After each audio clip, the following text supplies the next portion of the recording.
Hello dear students, welcome to our channel TSP The Science Pharmacist. या YouTube चॅनलवर सर्व विद्यार्थ्यांचे स्वागत आहे. आज आपल्या तिसऱ्या लेक्चरमध्ये आपण एक महत्त्वाची गोष्ट करणार आहोत, ती म्हणजे IUPAC नेम कसं डिसाईड करायचा. हे आपल्या इंट्रोडक्शन टू ऑर्गॅनिक कंपाऊंडचाच एक पार्ट आहे. आता हे अतिशय इम्पॉर्टंट पार्ट आहे. तर आपल्याला जे IUPAC नेम काढण्यासाठी जनरल रूल लागतो तो हा फॉर्म्युला फॉलो करावा लागते. पहिले आपल्याला प्रिफिक्स घ्यावा लागतो, नंतर रूट वर्ड घ्यावा लागतो, नंतर प्रायमरी सफिक्स आणि सेकंडरी सफिक्स घ्यावा लागतो. आता हे चार पहिले सांगण्याआधी मी सांगतो तुम्हाला first of all root word म्हणजे काय असतो. रूट वर्ड, त्यानंतर आपण प्रिफिक्स काय असतो ते बघू. प्रिफिक्स नंतर आपण बघू प्रायमरी आणि सेकंडरी. सो लक्ष द्या आता चांगल्या प्रकारे. तर प्रिफिक्स आणि root word, primary suffix, secondary suffix. आता रूट वर्डमध्ये जर एक गोष्ट लक्षात आली आपली तर ती म्हणजे कुठली, तर बघा आपण मागच्या लेक्चरमध्ये 1 ते 10 पर्यंत आपण लिहिले होते. 1 ते 10 पर्यंत आपण काय लिहिले होते? Methane, ethane, propane, butane, pentane, 6 आहे हेक्सेन, 7 आहे हेप्टेन, 8 आहे ऑक्टेन, 9 आहे नॉनेन, 10 आहे डेकन. हे आता आपण मागच्या लेक्चरमध्ये बघितलं होतं आणि मी तुम्हाला आधीच सांगितलं होते की हे लेक्चरमध्ये पुढच्या आपल्याला कामाला येईल. आणि मिथेन, इथेन, प्रोपेन हे जे आहेत आपले 10 पर्यंत हे प्रत्येक विद्यार्थ्याला पाठ होणं गरजेचंच आहे. हे बेस पक्का करून आपण मग जेव्हा GOC स्टार्ट करू, हेटेरोसायक्लिक कंपाऊंड स्टार्ट करू, त्यामध्ये येणारे नावं तुम्हाला लक्षात येण्यासाठी तुम्हाला या ऑर्गॅनिक कंपाऊंडमध्ये या गोष्टी लक्षात आल्या पाहिजे. तर आता रूट वर्ड म्हणजे लक्षात ठेवायचं methane, ethane, propane, butane, pentane, hexane, heptane, octane, nonane, decane हे 10 पर्यंत पाठ करणं कंपल्सरीच आहे. आता हे झाल्यानंतर आता आपल्याला काय करावं लागेल? प्रिफिक्स काय आहे आणि रूट वर्डमध्ये तुम्हाला बघायचं आहे. आता रूट वर्ड म्हणजे नेमकं काय असते, रूट पडते याची. आता मिथेन म्हणले की CH4, इथेन म्हणजे 2 चेन CH3 CH3, नंतर येते CH3 CH3 CH2, त्यानंतर येतो आपला CH2 CH3 CH2 CH2 CH3. जेवढी चेन आहे लांबच्या लांब ती चेन आपण मोजल्यावर आपल्याला किती कार्बन भेटतात ते कार्बन म्हणजे आपल्याला काय म्हणतं रूट वर्ड. की 1 निघू शकते, 2ची चेन होऊ शकते, 3ची चेन होऊ शकते, 4ची होऊ शकते, 5ची होऊ शकते, 6ची बघा बरं किती लांब जाते. CH3 CH2 CH2 CH2 CH2 आणि इकडे CH3 खाली. हे ब्रांच पडलेलं नाही, याच्या पुढे जागा नाही म्हणून मी खाली लिहिलेलं आहे. हेप्टमध्ये 7 चेन येतील, इथं ऑक्टमध्ये 8 येतील, नॉनेन म्हणजे 9 येतील, डेकानमध्ये 10 येतील अशा. तर आता हे गोष्ट झाल्यानंतर आता ही मी मिटवतो. स्क्रीनशॉट काढायची तर काढून घ्यावी. नेक्स्ट पॉईंट आहे आपला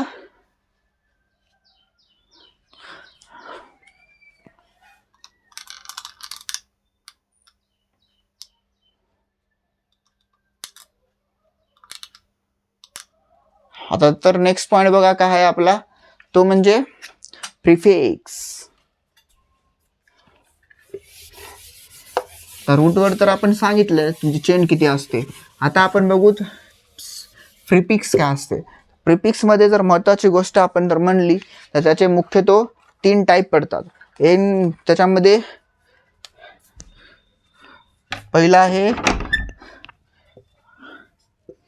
N, दुसरी आहे आयसो, तिसरी आहे निओ. जेव्हा आता आपण एखादं स्ट्रक्चर काढू ते म्हणजे कोणतं, आता आपण एक ब्युटेनचं स्ट्रक्चर काढू. ब्युटेनचं स्ट्रक्चर कसं असते? CH3 CH2 CH2 आणि CH3 हे 4 पॉईंट पडतात. 1 2 3 4. ब्युटेन म्हणजे 4 चिली. आता हे आपलं रूट वर्ड पण येऊ शकते. पण आपण N म्हणजे काय, हे N कधी घ्यायचं? आता याचं नाव काय पडते? N butane.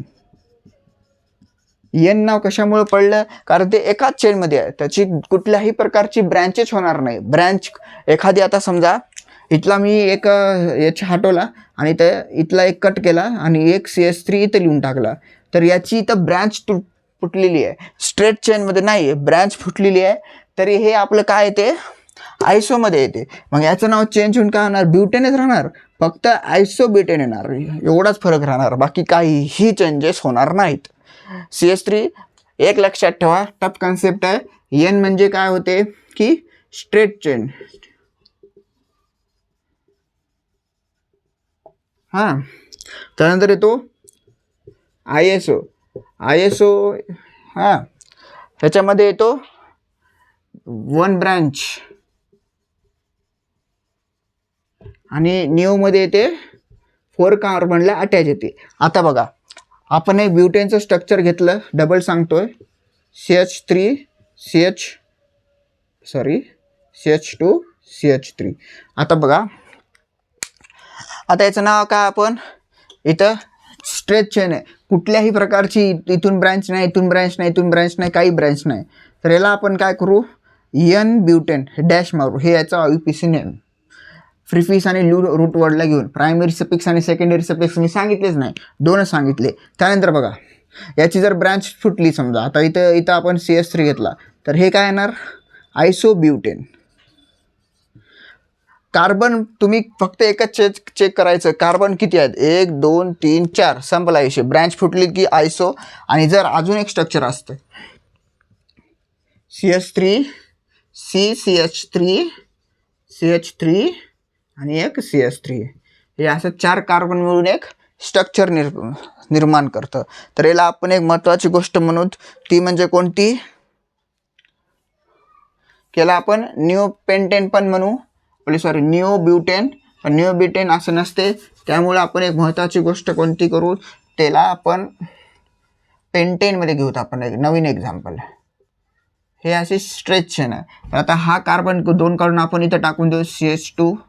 आता याचं नाव काय, एन पेंटेन. नंतर झालं आयसोपेंटेन. आता जे येईल, आता हे एक CH3 झालं, हे CH2 झालं, इथं CH3 टाकून 1 2 3 4 5 म्हणजे काय येणार, निओपेंटेन. म्हणजे याच्या निओमध्ये ब्रँचेस होणार, 2 ब्रँचेस आणि 4 कार्बन एकत्र येणार. ह्या गोष्टी मान्य करते. त्यानंतर आपण एक महत्त्वाची गोष्ट शिकली, अजून एक सफिक्स प्रिफिक्समध्ये अजून एक आहे, ती म्हणजे पहिली कोणती आहे ती म्हणजे एन, आयसो आणि निओ.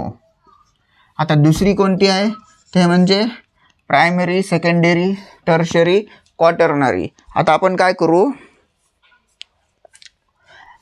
एक स्ट्रक्चर काढू. बघा इकडं, CH2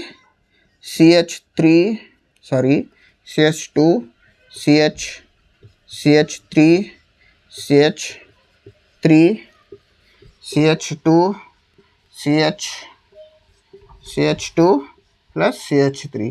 आता हे रँडमली स्ट्रक्चर आहे, तर याची चेन बघा किती होते, 1 2 3 4 5 6 7 8 9. पण आपण दुसरा स्टेपनं बघतो, ते म्हणजे कोणते, आता primary, secondary, tertiary, quaternary carbon कोणते असतात त्याबद्दल माहिती बघू. आता बघा, जे या साईडचे आहेत फर्स्ट आणि या साईडचे, हे त्यात आपले प्रायमरी, म्हणजे याला कुठल्याही प्रकारचा आधार नाही, एकाला सामावून घेतलेला आहे. त्यानंतर बघा, आपल्याला हे जे आहे आपले हे जे आहे ते म्हणजे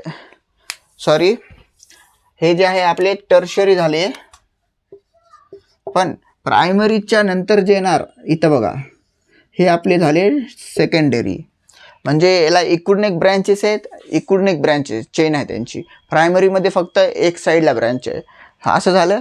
त्यानंतर बघा, टर्शरीमध्ये 3 येणार, 1 2 3, हे टर्शरी झालं. आणि क्वाटर्नरीमध्ये 4 येणार, असे 4. हे आता प्रायमरी, सेकंड इयर, टर्शरी, हे गोष्टी फक्त जस्ट डिस्कशन करा. त्यानंतर आता आपण प्रायमरी सफिक्स आणि सेकंडरी सफिक्स काय असते याबद्दल माहिती घेऊ. प्रिफिक्स आणि रूट वर्ड सगळ्याला समजलेला असेल तर प्रायमरी सफिक्स बघा कोणते येतात. आता प्रायमरी सफिक्समध्ये आपण एक गोष्ट लक्षात घेतली तर महत्त्वाची बाब म्हणजे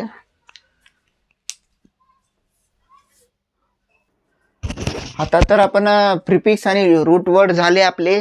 त्यानंतर आता आपण प्रायमरी सफिक्स म्हणजे काय, तर या बाबतीत जर आपण विचार केला तर आता प्रायमरी सफिक्स आणि सेकंडरी सफिक्स, प्रायमरी आणि सेकंडरी सफिक्स, सफिक्स म्हणजे काय असते ते बघा पहिले. आता याच्यामध्ये आपण आता हे फॉर्म्युला लक्षात ठेवावंच लागेल. त्यानंतर आपल्याला आता प्रिफिक्स बघितलं आपण, त्यानंतर आपण रूट वर्ड बघितलं, आयएसओ, ब्रोमो, काय पण येऊ शकते. Primary suffix, secondary suffix. आता बघा प्रायमरी सफिक्समध्ये म्हणलं तर आपण जे classification on the basis of structure, त्यामध्ये आपण सॅच्युरेटेड अनसॅच्युरेटेड बघितलं होतं. तर त्याच्यामध्ये मेन गोष्ट तर ती कोणती सांगितली होती, ते सॅच्युरेटेड म्हणजे सिंगल बॉन्ड, अनसॅच्युरेटेड म्हणजे डबल आणि ट्रिपल बॉन्ड. तेच आपल्या सफिक्समध्ये येतं, दुसरं काहीच नाही. सिंगल बॉन्ड बघितलं, सिंगल बॉन्ड म्हणलं तर डबल बॉन्ड,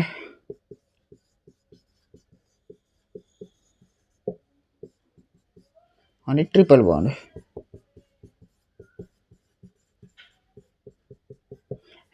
याला मी नावं पण मगाशी सांगितलं होते, ते म्हणजे ANE, ENE, YNE हे नावं सांगितले. हे आपले सफिक्स आहेत. पहिले तुम्हाला काय प्रिफिक्स ओळखावं लागेल. एन ब्युटेन दिले, बॅचेस दिल्या, ब्रांचेस दिल्या, तर कशात दिल्या ब्रँचेस, इकडे लक्ष द्या. आता prefix, root word, primary suffix, secondary suffix. आता सेकंडरी सफिक्स म्हणजे पूर्ण फंक्शनल ग्रुप आपले, त्याचं पण सांगून देतो. फंक्शनल ग्रुप म्हणजे आता आपला जर फंक्शनल ग्रुप बघितला कुठला आहे महत्त्वाचा, COOH, कार्बोक्सिलिक ॲसिड. याला आपण कसं लिहिणार, कार्बोक्सी किंवा ओलिक ॲसिड, दोन्हीपैकी एक लिहिणार. तर आता आपण काय म्हणलो, प्रिफिक्स, रूट वर्ड. प्रिफिक्सला कसं ओळखायचं हे विद्यार्थ्यांना समजत नाही. तर प्रिफिक्सला कसं ओळखायचं बघा इकडे.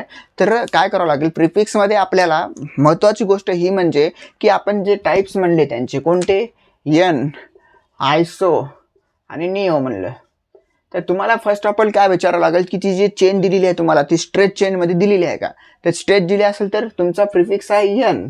आणि जर समजा त्याला ब्रांचेस फुटत असतील, आता समजा मी एखादे एक्झाम्पल घेणार आहे पुढे, त्याला ब्रँच फुटले, समजा ब्रोमिन घेतलं किंवा कुठलाही SO2 घेतलं, काही घेतलं मी, तर ते त्याची ब्रँचेस आहे, तर त्याला आयसो न लिहिता ब्रोमो घ्यायचं, ब्रोमो. कारण ब्रोमिन त्याच्या ब्रँचेसमध्ये येते. आणि निओ म्हणजे दोन्ही साईडला आहे का बघायचं, 4 कार्बनला, त्याचं पण एक्झाम्पल समोर आहे. तर निओचे प्रश्न जास्त येत नाहीत पेपरला, पण एन आणि आयसोचे येतात. त्यानंतर रूट वर्ड मी सांगितलं, मिथेन, इथेन, प्रोपेन. तर त्यानंतर आपल्याला ओळखायचे प्रायमरी सफिक्स. प्रायमरी सफिक्स काय, ANE आहे, सिंगल बॉन्ड आहे तर ANE घ्यायचं, डबल बॉन्ड असलं तर ENE घ्यायचं, ट्रिपल बॉन्ड असलं तर YNE घ्यायचं. त्यानंतर काय आपलं secondary suffix, functional group, COOH, SO2, COOR, याचे खूप सारे आपण सुरुवातीला मागच्या लेक्चरमध्ये लिहून दिलेले आहेत, तेच डबल येणार. चला तर मग आता आपण एक एक्झाम्पल घेऊ. तर आता बोर्डवर दिलेलं एक्झाम्पल बघा, CH3, CHBr2, CH2, COOH. याचे आपल्याला आता IUPAC नेम लिहायचं आहे. तर IUPAC नेमचा लॉंग फॉर्म का, international union of pure applied chemistry. आता याचं आपल्याला लिहायचं आहे. फर्स्ट ऑफ ऑल काय म्हणते, प्रिफिक्स ओळखायचं, फॉर्म्युला वाईज जायचं. प्रिफिक्स काय, मी म्हणलो ही स्ट्रेस चेन आहे, पण याला जर एखादा ब्रँच फुटला, ब्रँच कुठं फुटला, BR ब्रँच फुटला, हॅलो बघा इकडं, prefix, root word, primary suffix, secondary suffix. तर आता प्रिफिक्समध्ये काय म्हणलं मी, ब्रँच फुटली तर त्याला आयसो घ्यायचं. तर आता इथं आपली ब्रँच फुटली, तर ब्रँच फुटली तर कोणता फंक्शनल ग्रुप आहे, म्हणजे ब्रोमो. तर आपला काय झालं, प्रिफिक्स ब्रोमो झाला. त्यानंतर रूट वर्ड म्हटलं, रूट वर्ड म्हणजे किती वर्ड्स आहेत, 1 2 3 4, 4 म्हणजे काय, ब्युटेन, ब्युटे. त्यानंतर प्रायमरी सफिक्स, प्रायमरी सफिक्समध्ये मी काय सांगितलं, सिंगल बॉन्ड आहे का, डबल बॉन्ड आहे का, आणि ट्रिपल बॉन्ड आहे का ते बघायचं. तर आता इथल्या चेनमध्ये कुठेतरी आपल्याला डबल बॉन्ड दिसतो का ट्रिपल बॉन्ड दिसतो, कोणताही दिसत नाही. त्यामुळे आपल्याला काय करावं लागेल, इथं येणार ANE. आणि सेकंडरी सफिक्स म्हणजे फंक्शनल ग्रुप कोणता आहे, COOH. म्हणजे प्रिफिक्स आपलं ब्रोमो आहे, रूट वर्ड आपलं 1 2 3 4 आहे, ब्युटेन. ANE घ्यायचं, सिंगल बॉन्ड असल्यामुळं. त्यानंतर सेकंडरी सफिक्स COOH. तर याचं नाव काय होईल, याचं नाव ठेवण्याआधी आपल्याला काय करावे लागेल, फर्स्ट ऑफ ऑल की याची फर्स्ट ऑफ ऑल आपल्याला याची नेमिंग घ्यावं लागेल. तर नेमिंग कशी घ्यायची, आपले हे 1 2 3 4 कितव्या नंबरला आहे ते आपल्याला पहिले बघायचं आहे. तर ते कितव्या नंबरला आहे आपल्याला माहीत नाही. तर काय करायचं, अशा वेळी जे लॉंगेस्ट लार्जेस्ट म्हणतो आपण त्याला, लार्जेस्ट फंक्शनल ग्रुप कुठं तिथून नंबरिंग द्यायची. तर 1 2 3 4. तर ब्रोमो कितवीला आले, ब्रोमो आले 3 नंबरला. तर अल्फाबेटिकल नुसार नंबर द्यायचे. तर आता ABCD मध्ये ब्रोमो आधी येते, मला 3 ब्रोमो घेऊन टाका. एवढं झालं, स्टॉप व्हा. आता झालं 3 ब्रोमो झालं. आता आपल्याला बाकीचे नावं घ्यायचे आहेत. आता COOS ला ओलिक नाव दिलं मी, ओलिक ॲसिड. ॲसिड आहे ना ते एक प्रकारचं कार्बोक्सिलिक ॲसिड. तर त्याला काय म्हणतो आपण, आता 4 चेन आहे म्हणून ब्युटा नोइक ॲसिड, हे याचं नाव आहे. 3 ब्रोमो ब्युटानोइक ॲसिड. ब्युटान आहे म्हणजे 1 2 3 4, ओलिक ॲसिड म्हणजे COOH ॲसिड, हे याचं नाव आहे. अनदर एक्झाम्पल बघू आपण. सो आता अनदर एक्झाम्पल कसं करायचं बघा. एक सेकंड, सॉरी. अनदर एक्झाम्पल कसं करायचं बघा. यामध्ये बघा आता आपल्याला फर्स्ट ऑफ ऑल काय करायचं, प्रिफिक्स कोणता ते ओळखायचं. ब्रँच चेंज कुठली पण नाही, प्रिफिक्स आपला एकच आहे. म्हणजे मिथेन आपला आहे प्रिफिक्स. प्रिफिक्स नंतर मी सांगितला होता रूटवर्ड. रूटवर्ड काय होतो, चेन बघा एक, कारण OH ग्रुप CH2 सोबत आलेला आणि COOH कार्बनला घेऊन आलेला असतो. 1 2 3 4 5. 5 म्हणल्याने याचा रूटवर्ड आहे पेंटेन. त्यानंतर आता नेक्स्ट मी काय म्हटलं होतं तुम्हाला, प्रायमरी सफिक्स. प्रायमरी सफिक्स कोणता बघायचा आहे, तर 1 2 3 4 5 हे झालं रूटवर्ड. आता याच्यामध्ये आपल्याला कुठल्या चेनमध्ये डबल बॉन्ड दिसतो का, दिसतोय. त्याच्यामुळे प्रायमरी सफिक्स काय येणार, ENE. त्यानंतर आपला काय येणार आता लास्ट म्हणजे सेकंडरी सफिक्स. सेकंडरी सफिक्स कोणता असणार आपला, OH. तर बघा आता याचं नाव कसं होईल ना. आता एवढं आपण डिस्कशन करून नेक्स्ट काय करायचं, आपल्याला नंबरिंग द्यायचे. आता नंबरिंग काय म्हटलं मी, हायेस्ट प्रायोरिटीला पहिल्यांदा मान द्यायचा. कोणत्या, आता OH. याच्या जवळचा कार्बन कोणता, 1 2 3 4 5 झाले. नंतर मग आपल्याला काय करायचं, अल्फाबेटिकलने जायचं. अल्फाबेटिकलनं गेल्यानंतर बघा आता 1 2 3 4 मिथेन, 4 मिथाईल, बस 4 मिथाईल लिहून थांबायचं. 4 मिथाईल लिहून थांबायचं. त्यानंतर काय करायचं म्हणून मी सांगितलं, पेंटेन. या डबल बॉन्ड कुठं आलाय, 2च्या मध्ये ना, पेंटा